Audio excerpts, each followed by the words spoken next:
Irmãos, vamos estudar a palavra do Senhor. Eu convido a igreja a abrir a palavra de Deus no Salmo de número 39. Nós vamos ler o Salmo todo agora. Farei a condução dos irmãos. Peço a máxima atenção da igreja à palavra de Deus. Assim diz a palavra do Senhor. Ao mestre de canto Jedutum, Salmo de Davi. Eu disse comigo mesmo: guardei os meus caminhos para não pecar com a língua. Porém mordaça a minha boca, enquanto os ímpios estiverem na minha presença. Emudeci em silêncio, calei a respeito do bem, e a minha dor se agravou. O coração me ardia no peito. Enquanto eu meditava, um fogo se acendeu dentro de mim. Então eu disse em voz alta: Senhor, dá-me a conhecer o meu fim e qual a soma dos meus dias, para que eu reconheça a minha fragilidade. Deste aos meus dias o comprimento de alguns palmos. A tua presença, o prazo da minha vida é nada. Na verdade, todo ser humano, por mais firme que esteja, é pura vaidade. De fato, o ser humano passa como uma sombra. Em vão se inquieta, amontoa tesouros e não sabe quem ficará com eles. E eu, Senhor, que espero? Tu és a minha esperança. Livra-me de todas as minhas iniquidades. Não permitas que os insensatos zombem de mim. Emudeço, não abro os lábios, porque tu fizeste isso. Tira de sobre mim o teu flagelo. Pelo golpe da tua mão estou perecendo. Quando castigas alguém com repreensões por causa do pecado, destróis nele como traça o que tem de precioso. De fato, o ser humano é pura vaidade. Ouve, Senhor, a minha oração. Escuta-me quando grito por socorro. Não fiques insensível às minhas lágrimas, porque eu sou forasteiro diante de ti, peregrino como todos os meus pais o foram. Desvia de mim o olhar, para que eu tome alento antes que eu passe e deixe de existir. Essa é a palavra do Senhor. Vamos falar com o Senhor e pedir dele misericórdia e graça para esse momento. Deus, obrigado pela revelação do Senhor a nós. Obrigado por nos preservar a tua voz, a tua vontade, e de nos dar a conhecer do Senhor, dos teus desígnios. Nós te pedimos por essa porção da palavra. Te pedimos pelo nosso coração diante dela. Pedimos a graça do bom proveito desse momento aos nossos corações. Exorta-nos, corrija-nos, edifica-nos, mas também dá-nos uma porção de esperança nessa hora. Sabemos que o Senhor está bem intencionado, graciosamente a nosso respeito. Por isso te pedimos tanto, no nome de Jesus. Amém. Dia 24, agora. Estação Tucuruvi, Jardins, Ayrton Senna. Jardim Paulista, Ayrton Senna, São Paulo. Mais ou menos 3 e pouco da tarde. Um homem com o seu celular faz um vídeo. No vídeo ele diz as seguintes palavras: tem mais de 2 metros de água, eu te amo muito. Mar, qualquer coisa a gente se encontra lá no reino dos céus. A festa vai ser grande quando você chegar. Eu vou estar lá. Disse o homem, gravando a água que não parava de subir na estação do metrô. Eu não sei que desfecho que teve não, mas um vídeo desse me faz pensar com você o quanto a vida realmente é frágil, né? A gente sai para trabalhar e não volta. Aliás, a gente aprende desde muito cedo que a vida é frágil. Eu tenho bebês em casa, os irmãos sabem disso. A gente está tentando ensinar para o bebê e para as crianças que a vida é frágil. É um não põe o dedo na tomada, é um não mexe com essa faca, é um sai da janela e tantas outras advertências, porque a gente sabe que a vida é frágil, mas eles ainda não. E vão descobrindo. É o primeiro joelho ralado, é o primeiro dedinho furado. Vai acontecendo, né? E vão descobrindo que a vida é frágil. Eu não esqueço, ainda no ano passado, no meio das preparações de aniversário da igreja, eu fui abrir um presente do meu filho com um canivete suíço. Mas a lâmina era pequena demais para o tamanho da abraçadeira de nylon que eu estava tentando cortar. Então eu tive que fazer muita força. Mas a lâmina escorregou, era pequena. E veio direto aqui no encontro do meu dedo com a mão. Quase que meu dedo fica pendurado. Mas isso é só um exagero de homens. Mas eu lembro do meu filho que ele não se assustou tanto com o corte, embora sangrento. A aflição dele mesmo foi quando viu os pontos. Ele queria ver, mas ao mesmo tempo se agoniava todo. Deixa eu ver, papai. E não queria ver. Mas foi um bom exemplo para a gente aprender que a vida é frágil, que a gente se corta mesmo, que facas de fato nos abrem. E dessa vez nem é drama masculino. Corta mesmo. A gente vai tentando ensiná-los, eles vão aprendendo aos poucos. Mas chega algum momento que a raça humana se esquece dessas advertências. Não bastam as cicatrizes dos joelhos, dos pontos no queixo. Quem não tem? Chega certa hora da pré-adolescência, ou mesmo da adolescência, quem sabe até a juventude, e a gente vai tendo um senso meio que de distração, ao mesmo tempo que de percepção de poder ou distração da vida, mas a gente vai achando que a gente não quebra mais.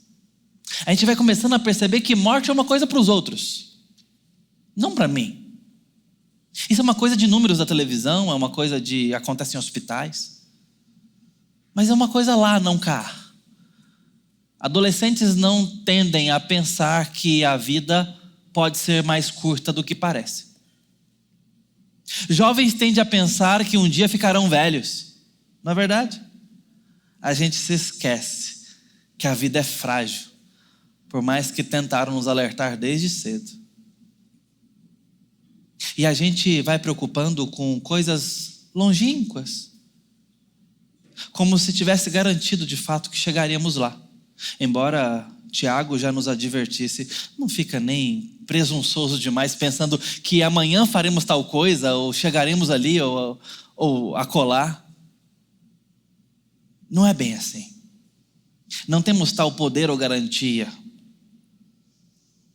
O Steve Jobs, no discurso da Universidade de Stanford, em 2005, disse as seguintes palavras, falando àqueles alunos que estavam ali de cara para a nova vida pós-formatura tão desejada.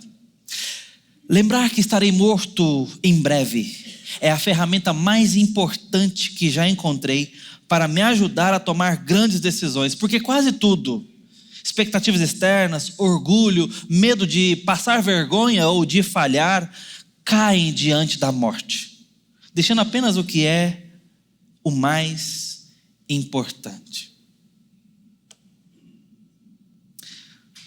Estevão Queiroga, compositor brasileiro, uma de suas canções belas, ele diz assim: todo medo é medo de morrer. Até o medo de não ser amado. Todo medo é medo de não ter um alguém por quem vai ser cuidado. Lembrando da criança, o pé para fora da cama, o Judas que à noite trama, o abismo silente me chama, mãe, ninguém me ama, teu amor me assombra e quem não vê, que o herói não passa de um bebê. Vou morrer de amor e vou viver com medo e mesmo sem temer, todo medo é medo de morrer. E por aí segue a sua poesia. Qual o seu medo? Você tem pensado nessas coisas? Ou tem deixado para depois? Algumas circunstâncias na vida nos fazem pensar na morte mais do que outras, na verdade. Salomão já disse certa feita que é melhor estar numa casa onde há luto do que numa casa onde há festa. Provocativo, não? Aparentemente sem sentido, não é verdade?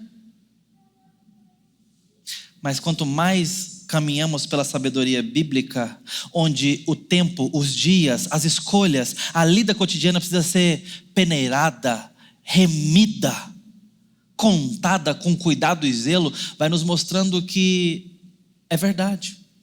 Na festa, distraímos-nos, nos festejamos, nos alegramos. Não vamos falar de trabalho agora, né? No velório, não. Não é que a gente fala de trabalho no velório. Não é que a gente pensa nos boletos que temos que pagar com responsabilidade. Não é isso. Aliás, até o dinheiro vai para o seu devido lugar num velório. A gente coloca a mão na boca, a gente para e pensa, a vida é frágil. Ela se acaba. Talvez os dias realmente sejam medidos por alguns palmos. Talvez a cantora brasileira estivesse certo com aquela música que estourou e, de fato, uma bela composição. Ana Vilela disse que a vida é trem-bala, parceiro. E a gente é só passageiro, prestes a partir. A compositora chega nessa conclusão depois de ter passado por um peneiramento da vida, não é? Faz o que importa. Abraça seus pais, pega seus filhos no colo. Porque é sobre isso o que importa.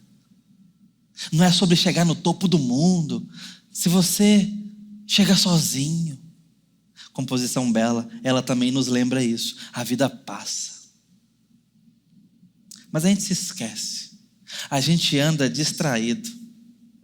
O Salmo 90, versículos 9 e 10 ainda nos dizem esses versos: pois todos os nossos dias se passam na tua ira. Eles podem chegar a 70 anos ou havendo vigor a 80. Mas nesse caso, o melhor deles é canseiro e enfado, porque tudo passa rapidamente e nós voamos. Não dá para passar pelas Escrituras sem chegar à conclusão ou à advertência de que a vida é breve, frágil e está voando. Mas a gente se distrai mesmo assim. Eventualmente a gente tem que lembrar que ela é curta, frágil. Eventualmente somos lembrados da pior forma possível, encarando a morte de frente. Eu comecei cedo a encarar a morte, talvez você também. Minha mãe está aqui hoje, ela vai lembrar desse episódio. Eu não tinha mais idade do que o Tito. E era a minha primeira cachorrinha que eu podia falar que era minha. Nós tivemos o Pretinho, o Pinguim e alguns outros. Mas a Alessi, lembra da Alessi? A minha coca era minha. Cor de mel, orelhonas, arrastando no chão. Brincalhona. Brincávamos todas as manhãs. Mas chegou uma manhã que a gente não brincou. Fui à porta de vidro que estava no nosso corredor, que dava acesso ao quintal, chamando Lessie, Lessie. Mas normalmente ela já estava ali arranhando a porta de vidro. Eu tive que ir atrás dela. Deve estar brincando. Andei pelo quintal, fui até o redor da casa e nada. Nessa hora, o bom goiano diria o seguinte: me deu um trem ruim. Uma fundura aqui, ó. Uma angústia. Eu imaginei o que de fato tinha acontecido. A Alessi está na piscina. A gente tinha uma piscininha em casa. Fui até a piscina sozinho ali no quintal. Ela estava lá, com a barriga desse tamanho, de água. E o lençol meio dentro da piscina, meio fora. Certamente na madrugada ela mordeu esse lençol e foi puxando ele, andando para trás e não viu, caiu na piscina. Ela nunca tinha nem entrado, nada disso aconteceu. Ela realmente não viu. E eu chorei. Tinha uma priminha comigo mais nova, ela me ajudou a me consolar naquela manhã. A Alessi tinha morrido. Minha primeira experiência com a morte foi difícil, foi ruim. Um gosto horrível no peito. Me permita. Queria eu que tivesse sido a última experiência, ou pelo menos a única. Mas não. Não passei dos 11 anos de idade sem ter que lidar com a morte do meu pai. Depois da avó, dos tios, de gente querida, de amigos. E no ofício pastoral, infelizmente, muitos ofícios fúnebres. Quais foram suas experiências com a morte? Encará-la de frente, de perto, nos mostra que ela é real. e que ela não é apenas uma coisa do outro. Não são números no jornal. Ela é uma coisa nossa também e para nós. Tem proveito pensar nisso? Eu pergunto. Tem. Porque a palavra de Deus quer que pensemos nisso. O salmista chega a dizer que quer saber o tamanho dos seus dias. Mas essa é a segunda atenção que nós vamos ter. A primeira delas é o fato de que está tudo bem ter medo, até mesmo de morrer. Eu queria que você considerasse os seus medos nessa ocasião. Eu sei, você é uma mulher empoderada. Eu sei, você é machão demais para isso. Mas mesmo assim, não precisa olhar para o lado. Aqui comigo, ó. Considere seus medos. Os assuma em seu coração. Irmãos, eu vivo me expondo aqui, é injusto, vai. Pelo menos considere os seus medos aí. Você não precisa vir aqui na frente falar. É justo meu pedido, vai. Considere os seus medos. Leve eles a sério aí agora. Põe para fora, tira daquela caixinha. Aos homens eu sei que você tem uma caixinha do nada aí, mas lá dentro tem medos, não tem? Tem. Às vezes sozinho no nada, mas tem um medo aí. Qual é o seu? Qual é o seu medo?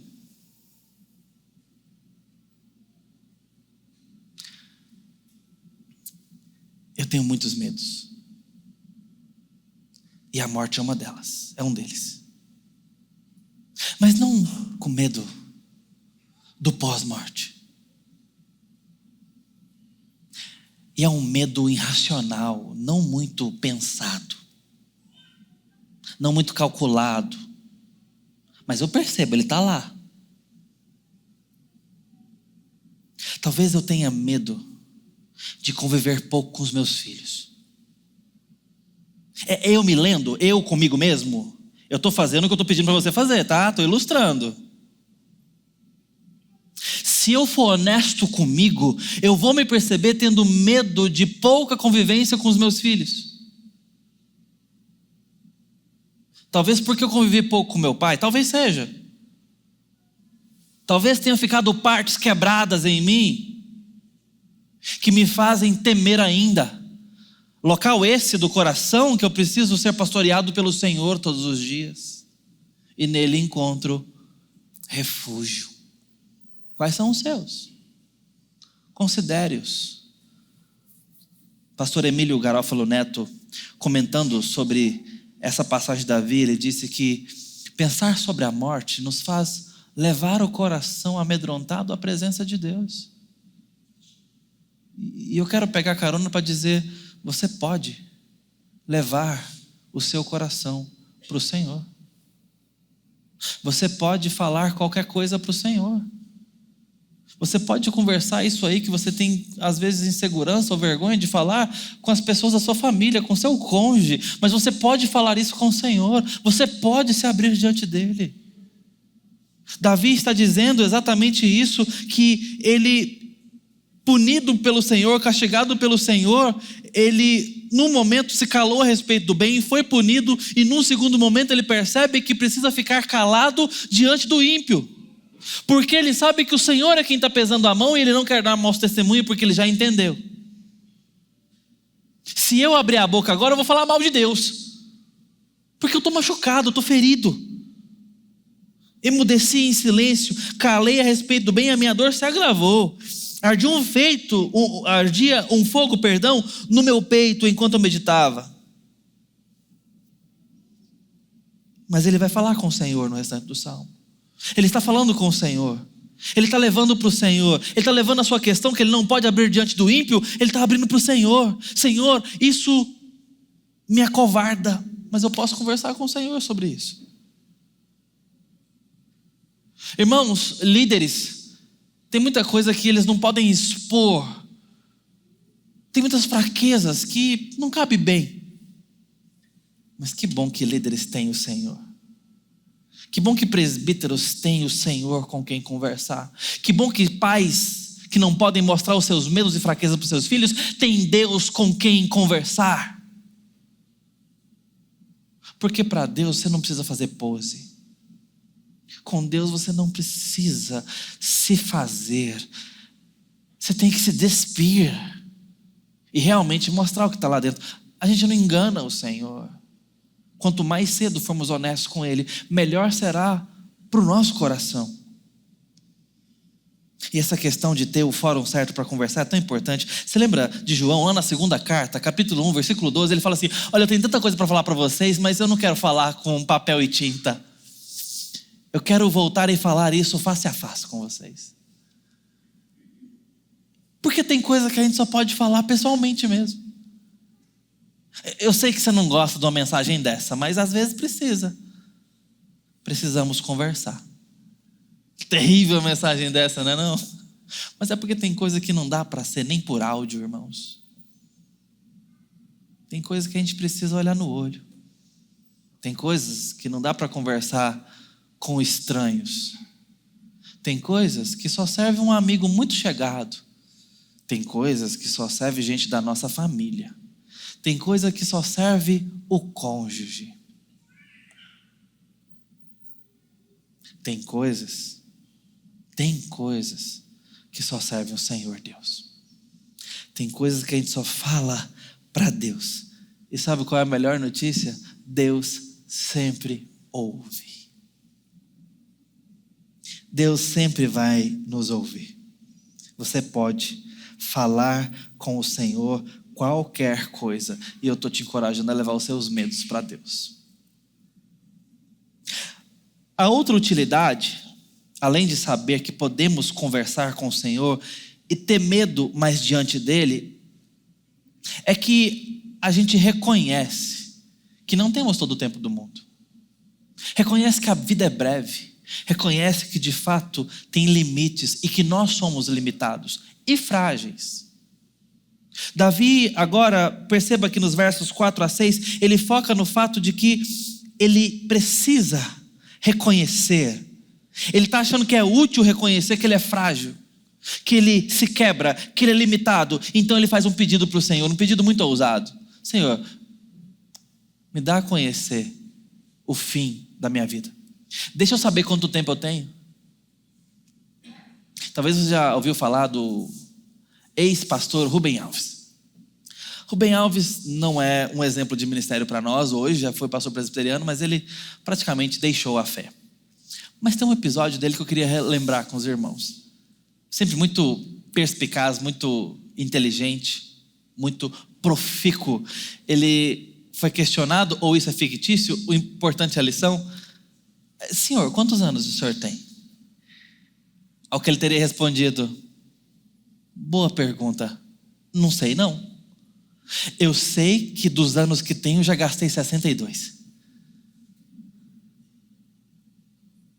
Quantos anos você tem? Quer saber? E se puder saber, quer saber? Você quer saber se vai viver muito ou pouco? Você quer saber quanto tempo você vai ter de vida? O que você faria com essa informação? E se eu te dissesse que 2025 é a sua despedida?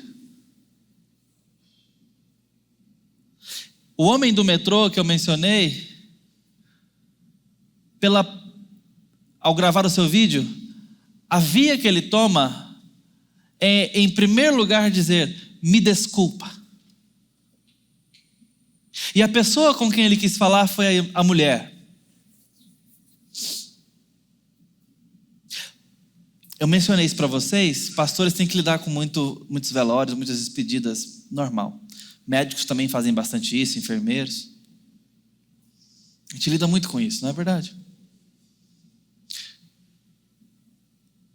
No leito de morte, não se fala muito sobre investimentos financeiros. Não se fala muito sobre trabalho atrasado,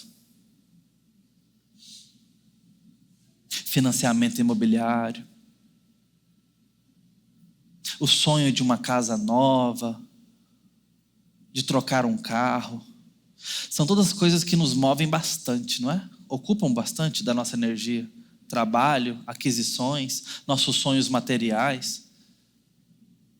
Aliás, facilmente a gente pode gastar a nossa vida em torno dessas coisas, não é verdade? Facilmente. Talvez você esteja aí com 50 anos e mais da metade foi empenhado com tudo que você tem de energia em torno dessas coisas. Sustento, dinheiro, crescimento na vida, o chegar lá. Vencer na vida. Em primeira consideração, no primeiro plano, não tem nada de errado. É porque Davi está falando dessas coisas.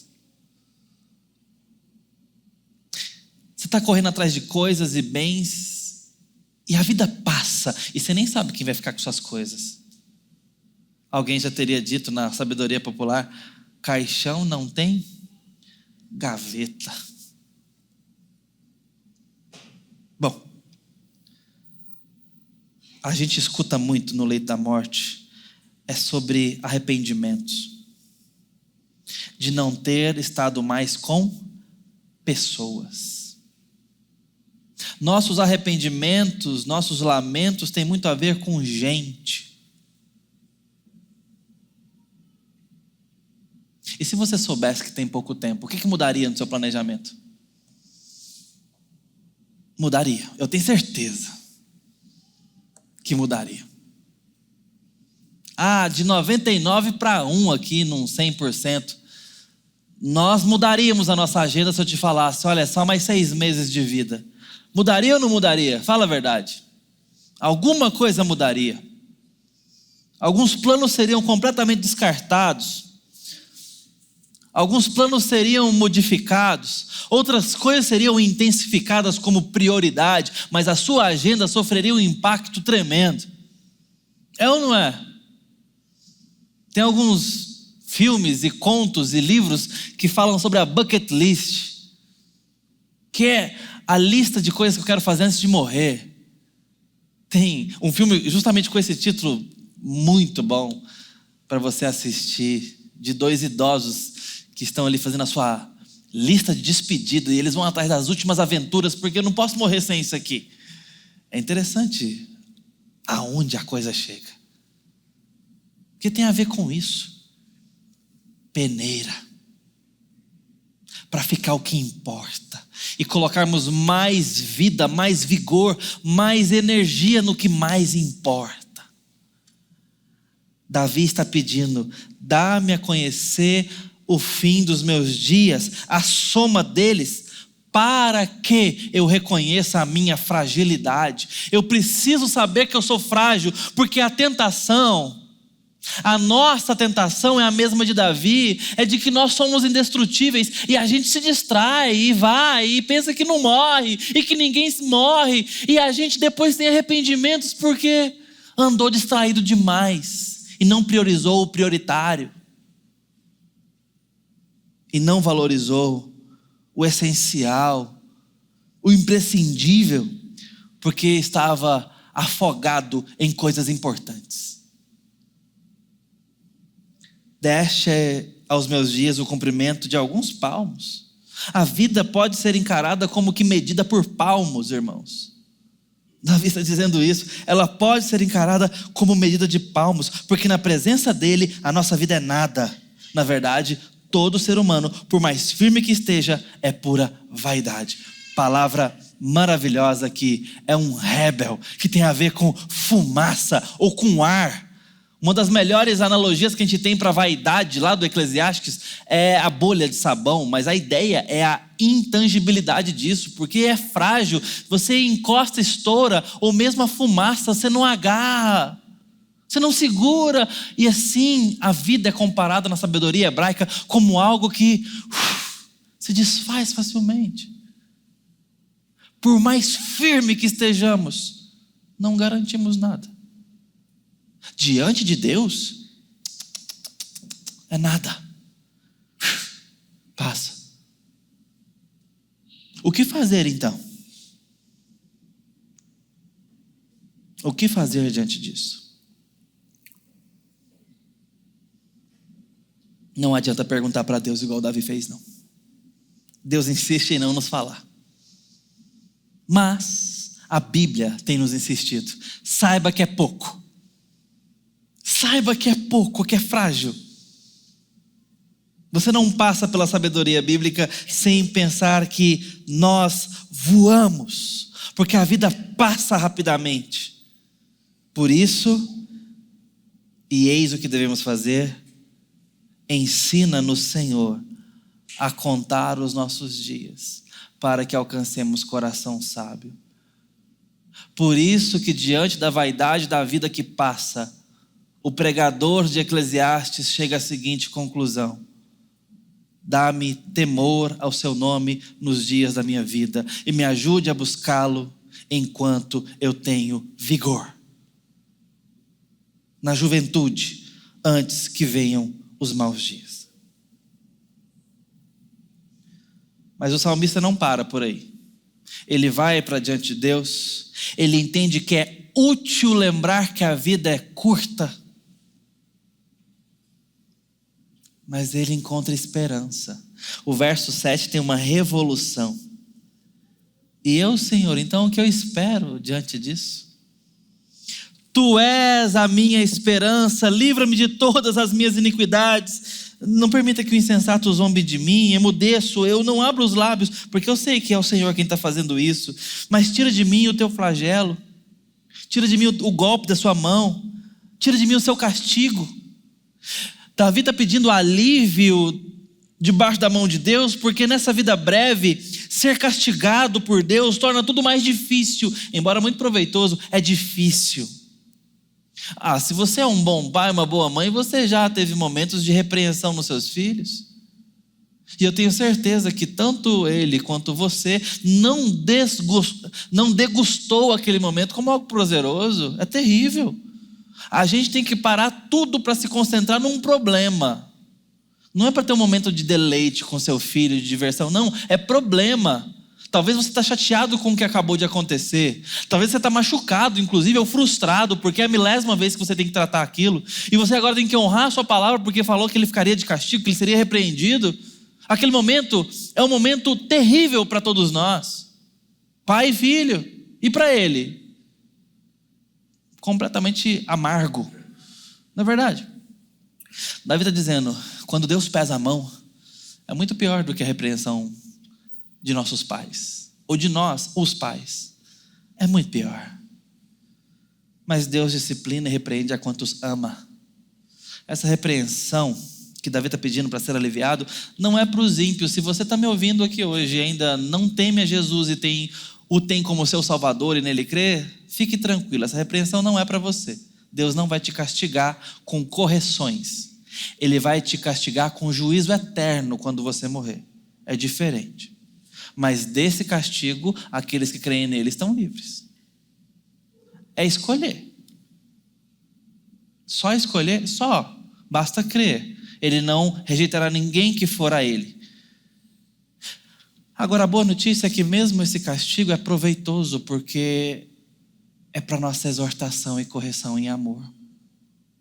Davi está tendo uma oportunidade de voltar, regressar do seu mal, ser reedificado, entender que diante de Deus existe esperança. E ao pedir isso para Deus, ele está dizendo: o que eu espero? Tu és a minha esperança. Aqui ele coloca a esperança no Senhor, esperança de pecadores que sabem que vão morrer, mas que começam a entender que mesmo numa vida frágil e breve, conhecem eternidade, já vão experimentando essa verdade, já vão experimentando esse vislumbre, e isso vai temperando toda a nossa visão da vida. Porque quando a gente chega nos versos 12 e 13, ele diz: o Senhor ouve a minha oração, escuta-me quando grito por socorro. Abre aspas. Nessa vida frágil e rápida, fecha aspas, não fiques insensível às minhas lágrimas. Por quê? Sou forasteiro e peregrino. Olha onde Davi chega, porque Deus está tratando o seu coração.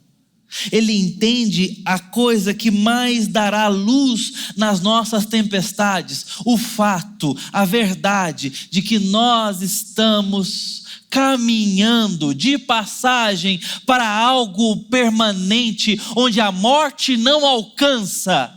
Nós somos peregrinos e forasteiros, e a nossa esperança é ancorada nessa verdade, de tal forma que na vida frágil e breve, a gente tem por que, com coragem, avançar a marcha.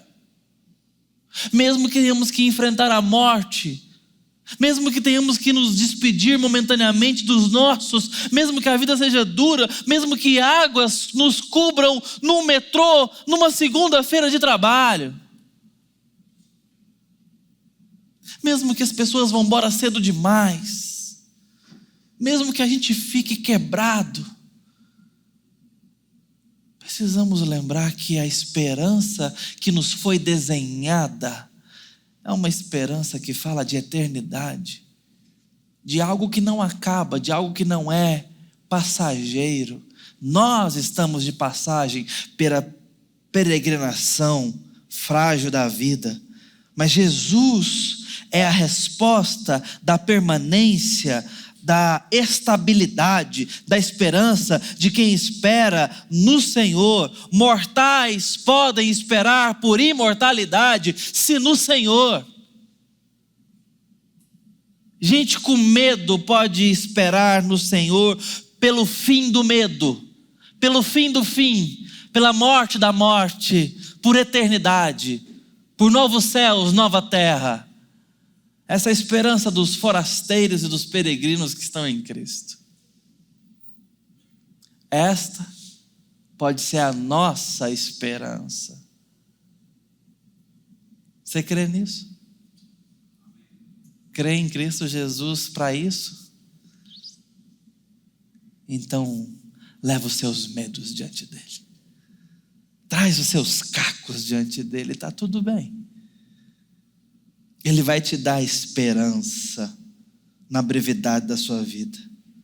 Pensar na eternidade faz com que a pouca quantidade de anos que temos para viver, e pode ser muito menos do que a gente espera, deixe de ser um problema. A morte nunca deixará de ser um problema. É um problema. Você se lembra do menor versículo da Bíblia, não se lembra? Jesus chorou. Mas chorou por quê? Porque ele estava diante de um cadáver. Cadáver esse que era o seu amigo, muito considerado, Lázaro. Mas Jesus disse, essa enfermidade não é para a morte, mas para a glória de Deus. Vamos ter com ele. E Jesus ainda consola os discípulos dizendo, ou melhor, adverte, dizendo, Lázaro morreu, ele não está dormindo. E chega no verso então 23, onde ele diz, ou melhor, dizem para ele, Senhor, vem e vê. Verso 24, Jesus chorou. Jesus está ali para ressuscitar o seu amigo, para glorificar o nome do Pai, para que vejam o poder da ressurreição, para que testemunhem como Deus é poderoso, gracioso, cheio de vida, e mesmo assim chora diante da morte. Sabe por quê? Porque a morte é um problema. A morte é indesejada. A morte é uma contingência consequente do mal no mundo. E Jesus tem que lidar com ela. A boa notícia é que ele fez. Ele lidou com ela. Ele tirou, na linguagem bíblica e cristã, o aguilhão da morte, o ferrão da morte, para que nós tenhamos leveza ao lidar com a vida passageira, ao lidar com a vida frágil, ao lidar com a vida que está passando. Precisamos de algo tão robusto, capaz de rivalizar com a morte. E sabe o que é essa âncora robusta? Esse farol de esperança? O fato de saber que em Cristo temos vida eterna. Em Cristo há um mundo novo, permanente, onde lágrimas serão enxugadas, onde a nossa alegria será refeita. Teremos comunhão permanente, não haverão mais despedidas. nossos pedaços, nossos fragmentos serão reunidos e seremos íntegros, santos. Aleluia. Somos forasteiros.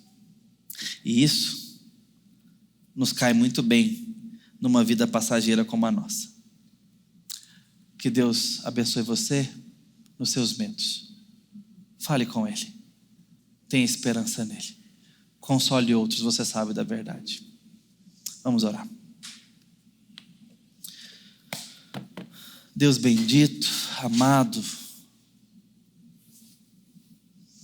nós muitas vezes precisamos ser pastoreados pelo Senhor nos medos que nos paralisam e nos medos que negligenciamos também.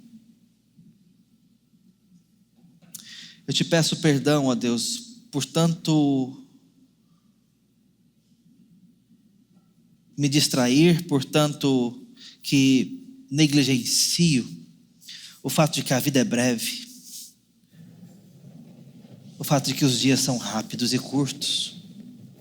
Precisamos de um coração que tema o Senhor nesses dias breves. Precisamos encontrar sabedoria no temor ao nome do Senhor nesses dias curtos.